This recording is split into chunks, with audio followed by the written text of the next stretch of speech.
హిందూ మతంలో ప్రేమకు అత్యంత ప్రాచుర్యం పొందిన చిహ్నం రాధ మరియు కృష్ణుల మధ్య భాగస్వామ్యం. కృష్ణుని పూజించే ప్రతి దేవాలయం పక్కన లేదా సమీపంలో రాధ విగ్రహం ఎల్లప్పుడూ ఉంటుంది. ఒకటి లేకుండా మరొకటి ఊహించుకోవడం చాలా కష్టం. కృష్ణుడు తన నోటి దగ్గర వేణువుతో మరియు అతని భుజం పైన వాలుతున్న రాధ యొక్క చిత్రం అత్యంత గౌరవనీయమైనది.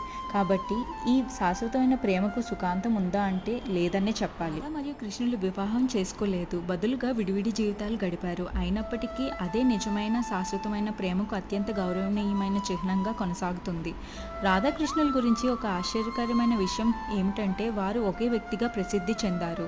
కృష్ణుడు ఈ భూమిపైన ఎన్నో అవతారాలు ధరించారని అందరికీ తెలిసిందే. అదేవిధంగా కృష్ణుడు అతని భౌతిక రూపాన్ని సూచిస్తాడు, రాధ అతని అంతరంగాన్ని సూచిస్తుంది.